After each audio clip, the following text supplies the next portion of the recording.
names are Deputy Inspector General of Police, Dr. Shehu, PSC.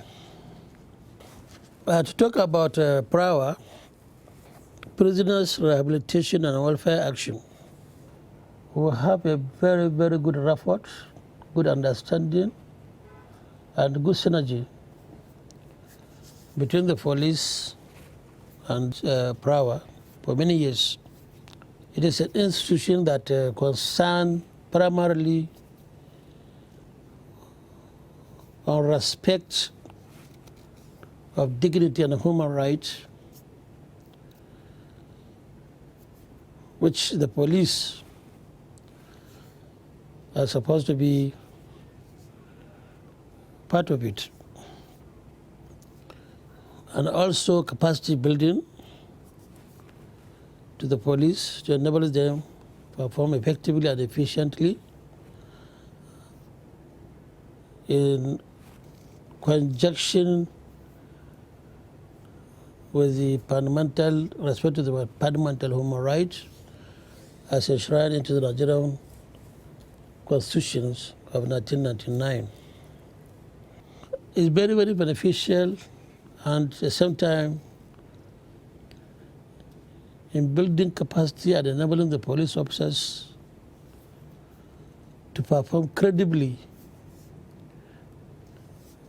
when they go out to discharge their duties. The police is an organization that deals with all kinds of human beings. When they come across a police officer, they deserve to be respected by police in ensuring not only their security and safety, but also in respecting their dignity and human rights. So in a nutshell, the training and retraining we are getting from the PRAWA is to enable us have police that will function and discharge their duties in a most standard and acceptable manner by members of the public. At this juncture, I want to say kudos.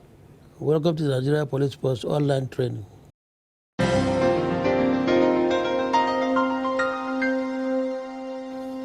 We are still dealing with the use of force and firearms.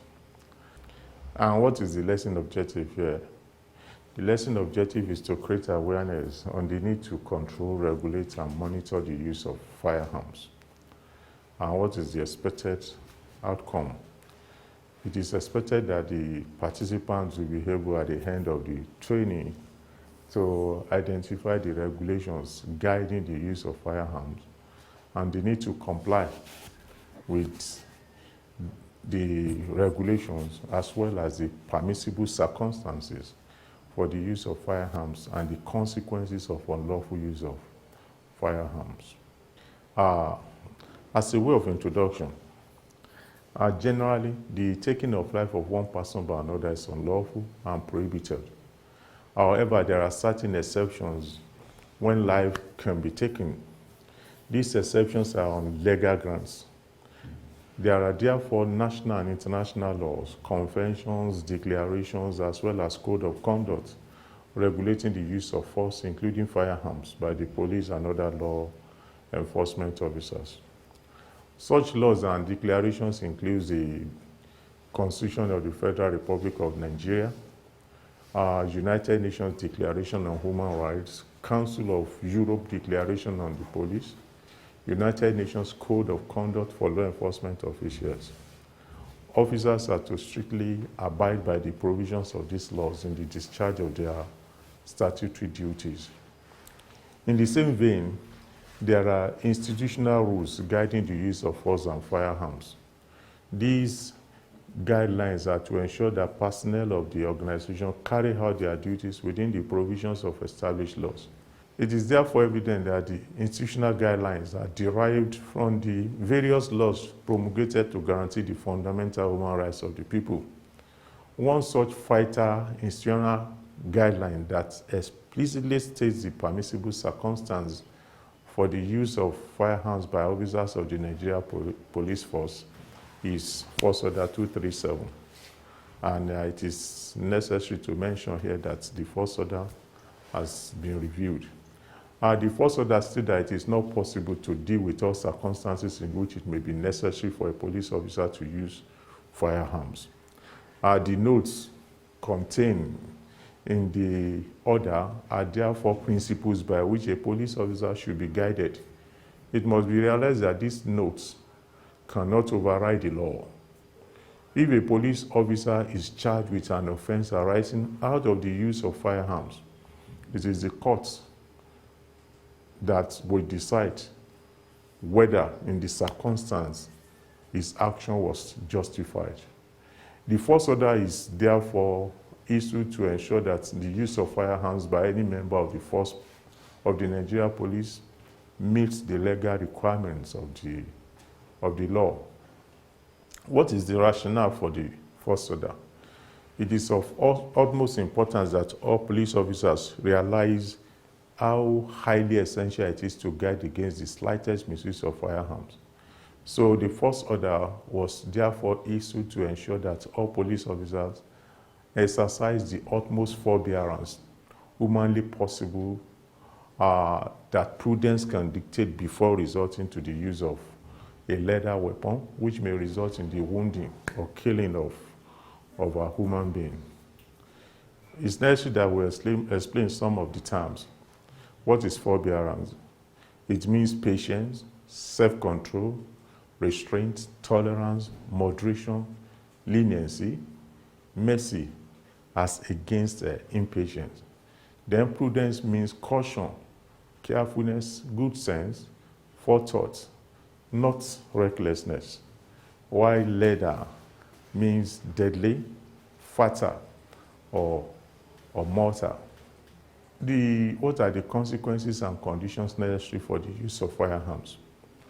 A police officer must always remember that his action in using firearms, which results in the killing or wounding of a human being, is open to investigation by the courts and is liable to be held responsible for his action under criminal law if the court finds that his use of firearms was unreasonable in the circumstance. A police officer may use firearms under the following circumstances. 1, when he's attacked and his life is in danger and there is no other way of saving his life. Here, the police officer will have to prove that he was in danger of losing his life or receiving an injury likely to endanger his life. It will therefore be most difficult to justify the use of firearms if attacked by an unarmed man. If, however, a concentrated attack were made upon him by persons armed with machetes, firearms, or bows and arrows, or either leather weapons, he will be justified in firing to defend himself.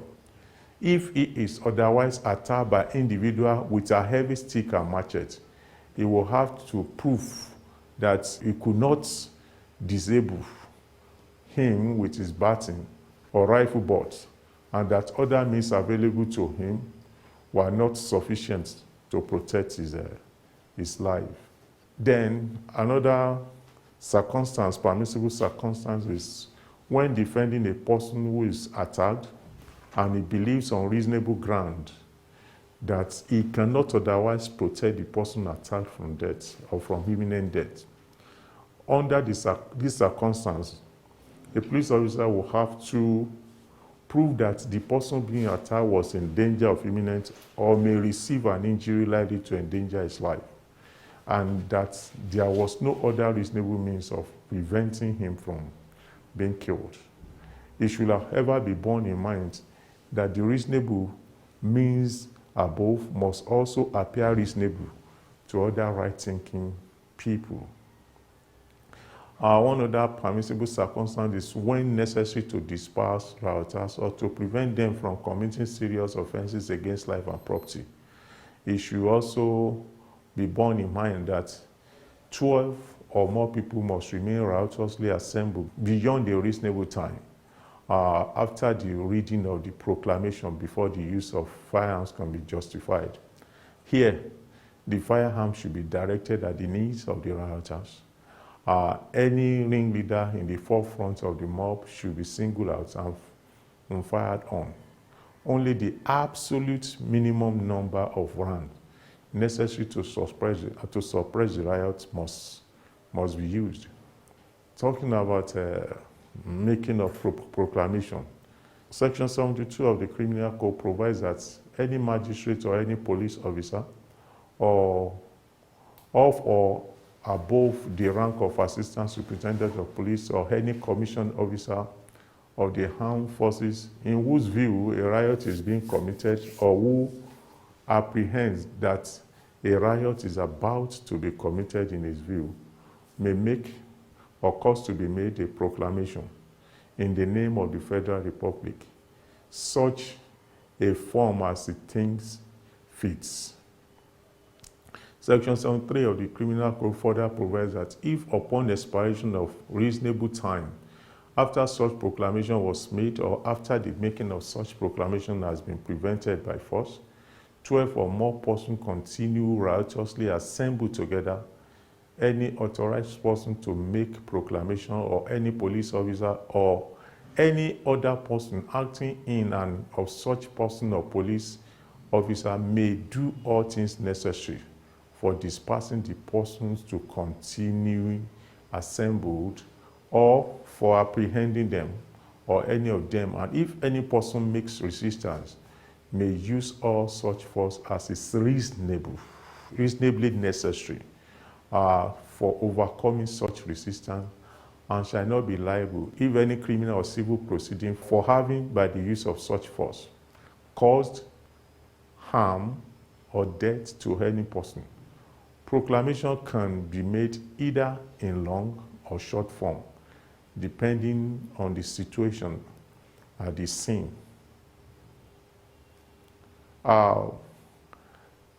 What is the long form of making proclamation? Here, raising up your hand. In the name of the President, all persons assembled here are hereby commanded to go home peaceably or about their lawful business. Persons who disobey this order are liable to be dispersed by force and to imprisonment for 5 years. God save the President. The short form of proclamation is go home or force will be used against you. Again, we should bear in mind that paragraph 5 of Force Order 88 says that under no circumstance will the men be ordered to fire in the air. The reasons for this force order, why shots should not be fired in the air, because by firing into the air, stray bullet can injure or kill people who are not connected with the disturbance. One other reason is that there is no provision in the riot drill for firing in the air. Men indicated by the unit commander will aim at the knees of the leaders of the mob. Any departure from the directives of the riot drill will be tantamount to serious infraction of orders. Then one other reason why shots should not be fired in the air is because firing in the air constitutes a waste of ammunition and government revenue. And another reason is firing in the air may make rioters think that police are not serious or determined to deal firmly with the situation. So the psychological effect on the mob finding itself confronted with firearms will be rendered not. The mob may become more aggressive and cause members of the riot and their anti-riot units to panic, which in turn may lead to indiscriminate use of firearms by the rifle party. So one other permissible circumstance when firearms may be deployed if the officer cannot by any other means arrest a person who, being in lawful custody, escapes and takes to flight in order to avoid the arrest. provided the offense with which he is charged or has been convicted is a felony or a misdemeanor. So in this instance, firearms may be used to arrest a person who escapes from lawful custody if the offense with which he is charged or which he has been convicted is a felony or is misdemeanor. This power is conferred by sections 271 and 135 of the Criminal Code. One other permissible circumstance for the use of firearm is when the officer cannot by any other means arrest a person who takes to flight in order to avoid arrest, provided the offense is such that the accused may be punished with death or imprisonment for 7 years or more. It should be noted that, as in the previous case, escaping from lawful custody, firearms should only be used if there are no other means of effecting his arrest, and the circumstances are such that his subsequent arrest is unlikely.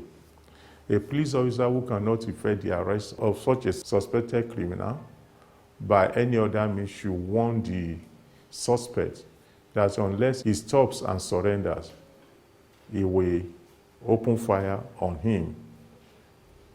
If he fails to stop, the police officer will then be justified to use his firearm.